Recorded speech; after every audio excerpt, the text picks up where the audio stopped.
ভাল লাগিছে সবতকৈ ভাল লাগিছে যে ইয়াৰ আজি পৰ্যালোচনা হৈছে যে কিহৰ কাৰণেনো আমি উপনিৰ্বাচনত হাৰিলোঁ আৰু নতুনকৈ যি পঞ্চায়ত ইলেকশ্যন আহি আছে কি প্ৰস্তুতি কৰি পেলাই পঞ্চায়ত নিৰ্বাচন জিকিব পাৰে গোটেই অসমতে তাৰ ওপৰত পৰ্যালোচনা হৈছে 26ত ইলেকশ্যন আহি আছে তাৰ ওপৰত পৰ্যালোচনা হৈছে মই যথেষ্ট ভাল পাইছোঁ ভাল লাগিছে নতুনত্ব এই যে মানুহখিনিক লৈ সকলোকে আলোচনা কৰা হৈছে কেনেকুৱা ধৰণৰ মানুহক পঞ্চায়তৰ টিকেট দিলে জিকিব তাৰ যিটো পৰ্যালোচনা হৈছে এইটো ভাল লাগিছে নিশ্চয় এটা ভাল ফলৱতী ধৰিব বুলি মই আশা ৰাখিছোঁ বিহালীত দেখিছে যে গোটেই যেহেতু উপনিৰ্বাচন আছিলে সকলো শাসকীয় পক্ষৰ মন্ত্ৰী বিধায়ক যিমান আছিলে সকলোৱে তাত বাহৰ পাতি কংগ্ৰেছ দলৰ বিশেষ মানে MLA নাছিলে খুব কম মানুহ আছিলে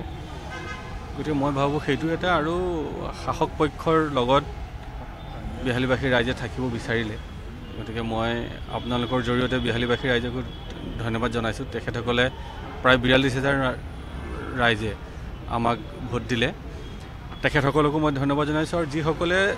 প্ৰায় ৫০,০০০ মানুহে দিগন্ত ঘাটৰক ভোট দি জিকালে তেওঁলোককো মই ধন্যবাদ জনাইছোঁ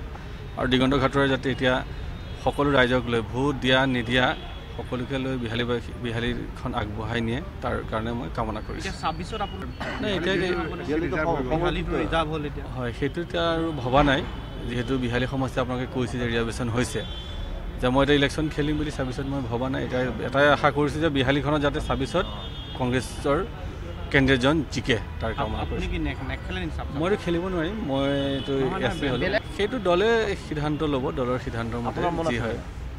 নাই ৰাজনীতি কৰা মানুহটোতো মনটো একদম অভিয়াছলি থাকিব আছে আৰু চেষ্টা কৰি যাম কিন্তু দলৰ সিদ্ধান্ত এইটো চূড়ান্ত সিদ্ধান্ত হ'ব সেইটো মিছা কথা মোৰ ইমান ধন টকা পইচা থকা হ'লে হয়তো মই জিকিলোহেঁতেন তাত ধনৰ বলত বিহালী সমষ্টিত জিকিছে এইটো চবেই জানে গতিকে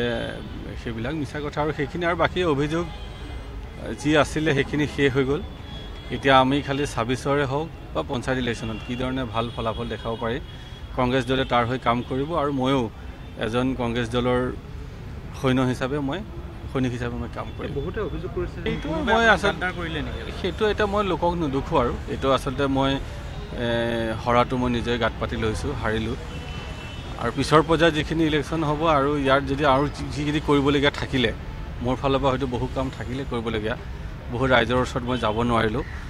ৰাইজৰ ওচৰলৈ যোৱাটো চেষ্টা কৰিম আৰু মোৰ যিখিনি কৰণীয় কাম সেই কৰণীয় কামখিনি মই কৰিবলৈ চেষ্টা কৰি যাম সেইটো বিষয়ে আৰু মই কেনেকৈ ক'ম এটা বৃহৎ দল গতিকে মই নতুন মানুহ এজন মই ভাবোঁ যে সকলো মিলি জুলিহে এটা দল আগবাঢ়ি যাব আৰু ২৬ত জয়যুক্ত হ'ব যিকোনো খবৰৰ বাবে যোগাযোগ কৰক 7099017330 লগতে 7099017110 নম্বৰত